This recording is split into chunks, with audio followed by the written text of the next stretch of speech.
Objects from the past. So using our past simple, because that's the grammar that we have been doing, talking about objects. Objects means things. So we can have like things that we have that are ours and that we want to talk about. So maybe it's something that's in our grandma that our grandma gave to us, or maybe it's something that is very special that has been given to us. So it's an object. That's what it means. An object could be something that maybe has been created in history, like all these ancient, things. They are objects.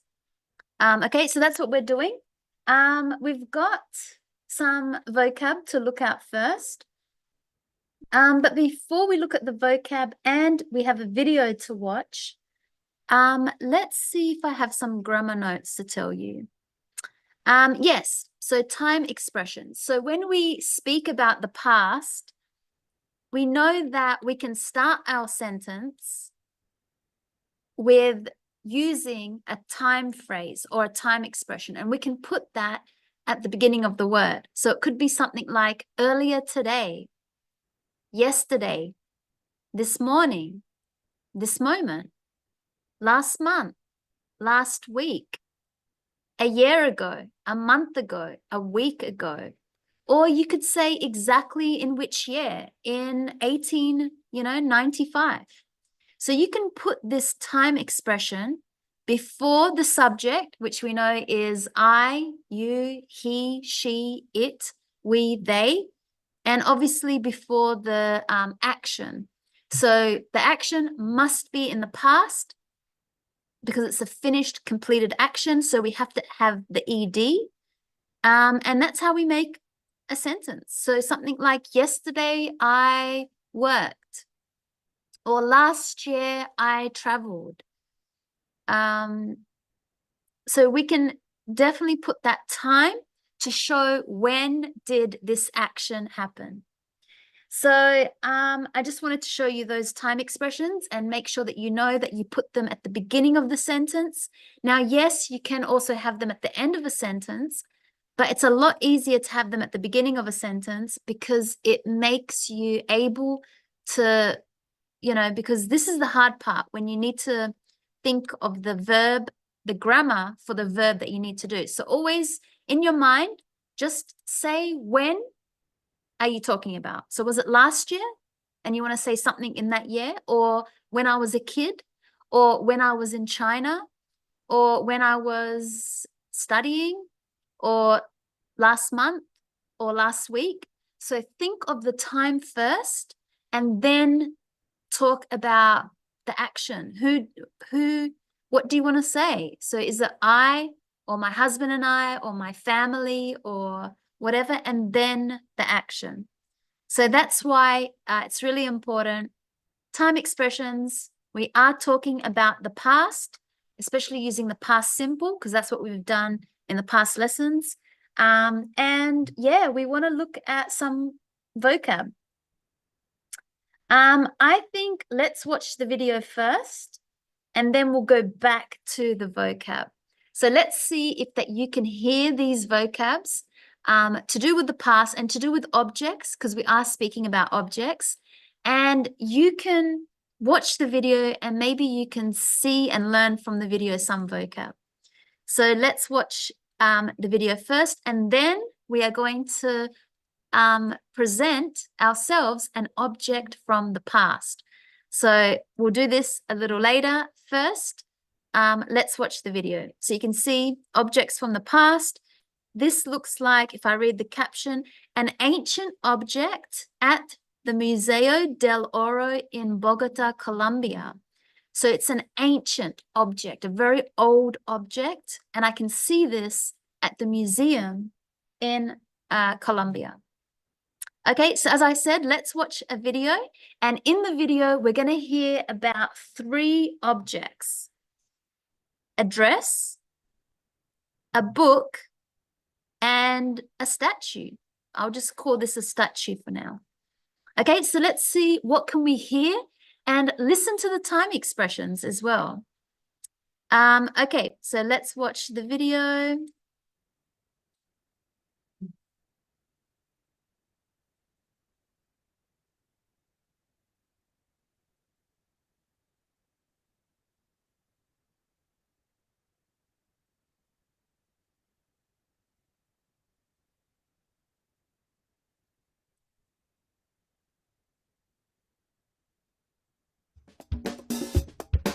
This is my mom's dress.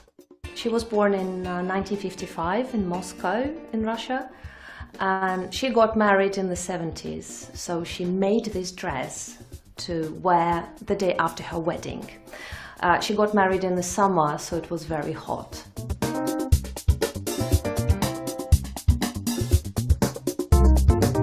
Many years later, I found this dress in my mum's wardrobe and I thought, wow, such a great dress. So I started to wear it a lot, and my friends asked me, wow, who is the designer? Where does it come from? It's very important to me because it reminds me of my mum, of my family, and of my home, where I was born and where I grew up.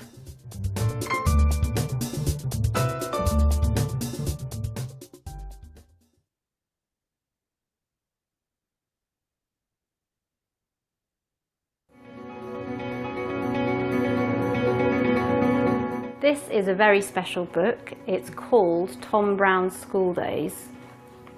It was written in England in the 19th century, and it was my great-grandmother's.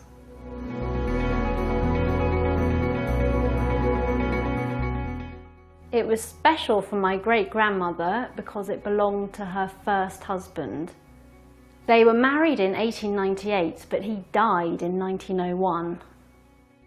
Her first husband was called Charles Elliston, and his teacher was called Mr. Montgomery. Mr. Montgomery gave Charles the book on July the 31st, 1890. It was special to Charles as it was his school book, and then it was special to my great-grandmother as it reminded her of her first husband, Charles, and now it's special to me because it's a piece of my family history.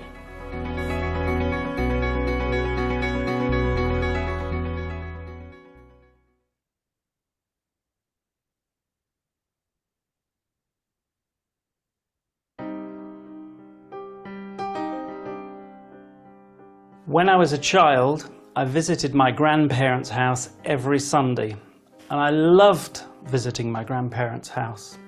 But there was one thing in the living room that really scared me. It was this. He's very serious and very scary.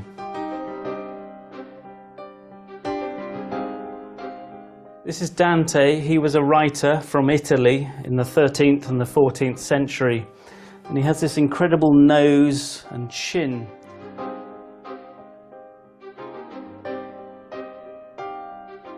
Nowadays, Dante lives in my living room and he still looks very serious and he's a little bit scary. But every morning I like getting up and looking at him. But my children now think he's a bit scary too.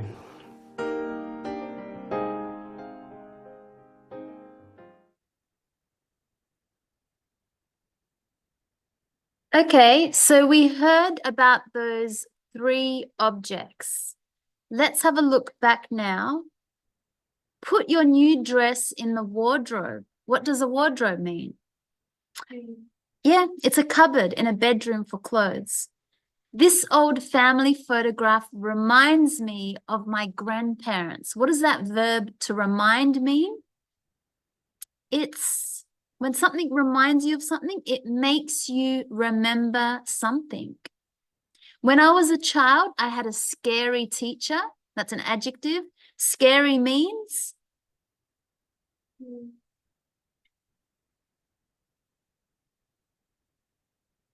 making you feel afraid or worried. I was scared of my old teacher. I was scared of my old teacher. That means you were afraid or worried that something bad is going to happen. This painting belonged to my father. Belonged means it was the possession of, it's yours or someone. Something belongs to someone. You own it. New York is an incredible city. Incredible means really great. Incredible, really great. Wow, I love your new dress. Wow is an expression we say when we are surprised or excited. We say wow. Okay, so we saw the video and we saw these three objects, the dress, the book, and this statue, which was called Dante. So it was his school book. That sentence is talking about the book. Number 2. He's very serious and very scary. That's about 3. I started to wear it a lot. About number 1. He has this incredible nose and chin. That was from 3. It's very important to me because it reminds me of my mum. That was about the dress. And it's called Tom Brown's School Days. That's the book, number 2. Okay, so I talked before about these time expressions. Let's have a listen again and see if you can figure out from the video what all these sentences are. I might just show you them because today we have a little bit of a less time because there was a meditation session. The first one is 1955. It goes with J. So she was born in Moscow. Now I can say the year at the end in 1955 or at the beginning.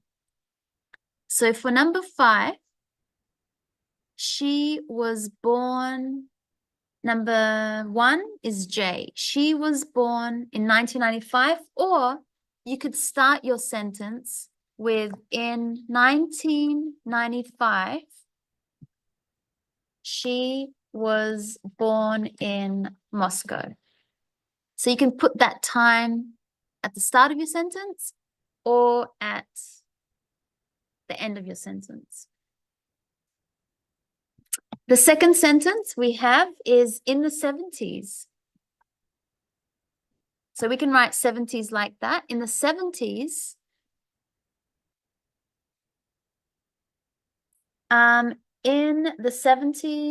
she got married. She got married. Okay, so we're just for now looking at these time expressions. So in the 70s, she got married. Subject and then verb. The day after her wedding,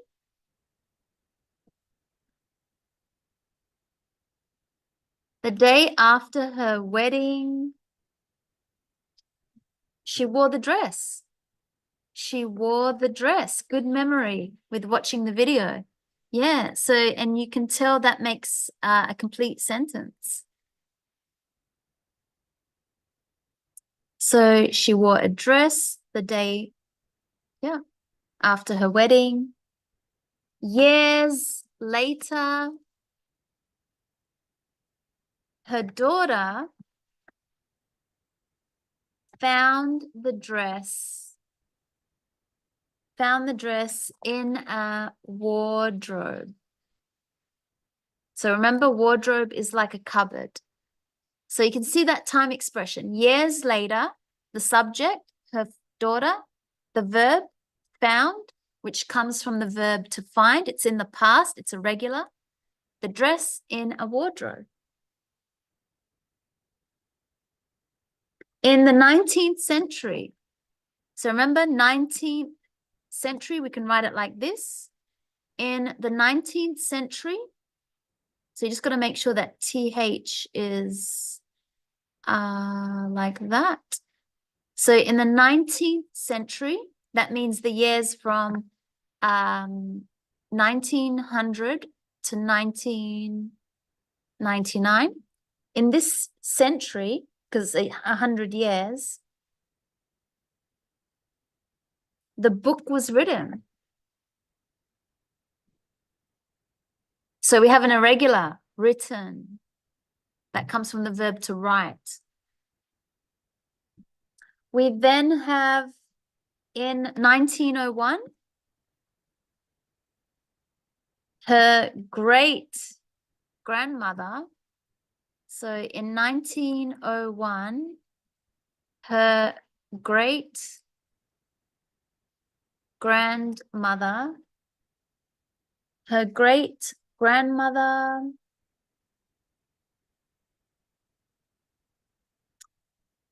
first husband died.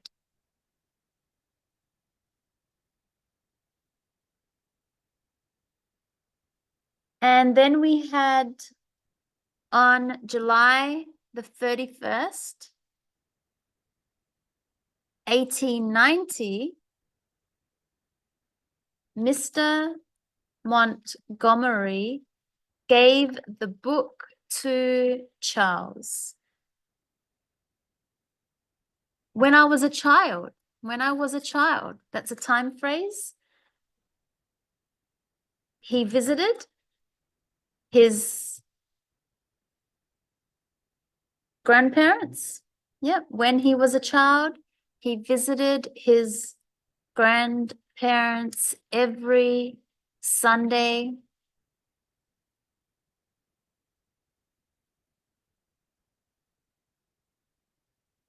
And in the 13th and 14th century, Dante was a writer in Italy.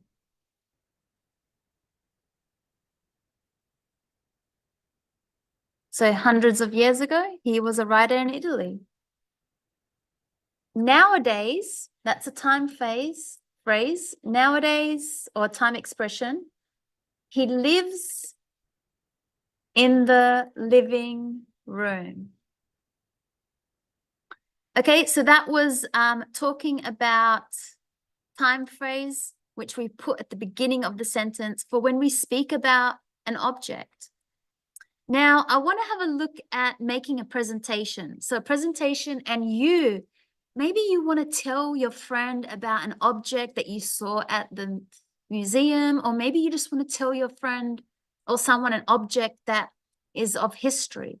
So always a great way to present, to speak about it, is to say what it is, then to give the history, and to say why it's important. Okay, so we're talking about an ancient old object and being able to speak about it, tell people information about it. So you're going to write a presentation. I'm going to say what it is, its history, and why it's important. But I'll show you some examples here. Okay, so talk about an ancient object. We have so many here, great objects. And remember, when you're speaking about it, you want to be very casual. You don't want to sound like you're giving information from Google or the internet. So Yanis says a windmill.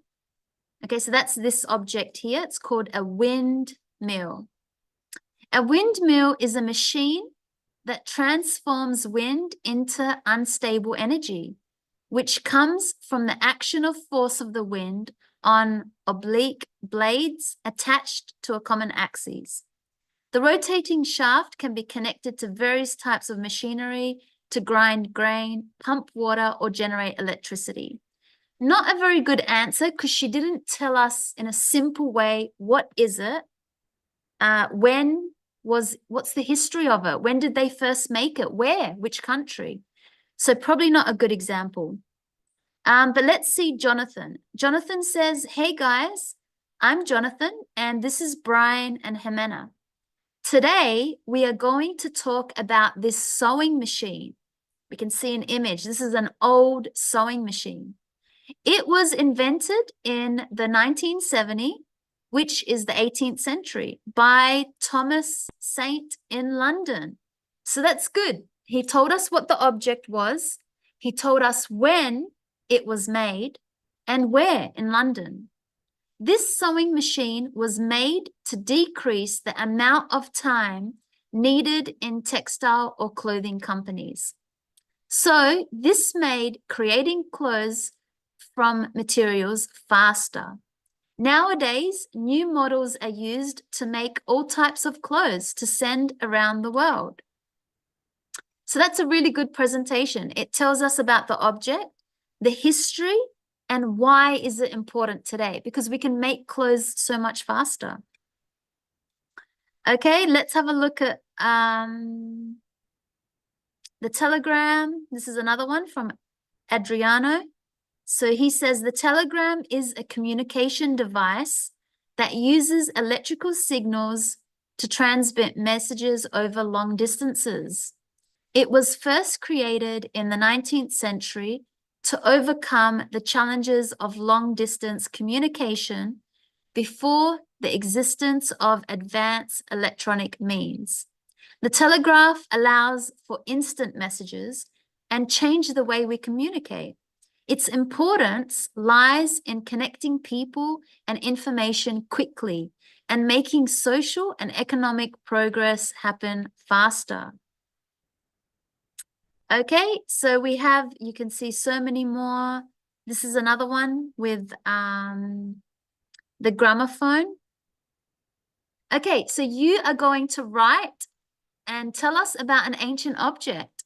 So maybe it's very cultural to your country. Maybe it's something that was invented in your country, or you can just pick anyone. So make sure first you make your English very simple. Tell us what it is, the history, when was it made, where, which country, and why is it important? Like, what did we use it for? Why did we need it? Why was it good? Okay, so that is talking about objects.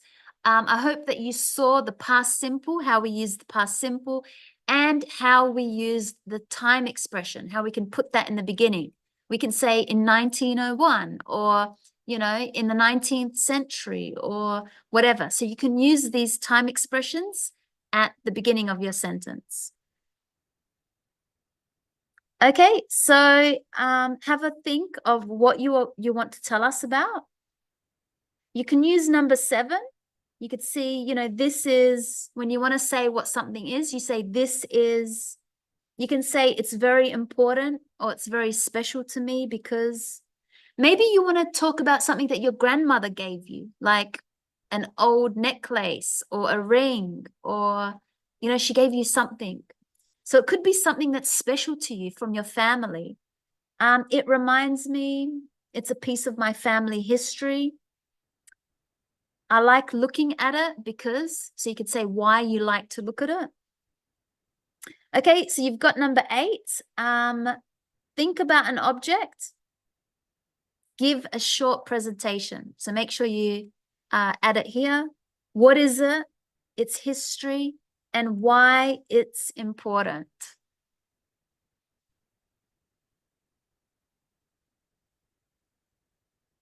Okay, so that is ancient objects or just how to talk about objects.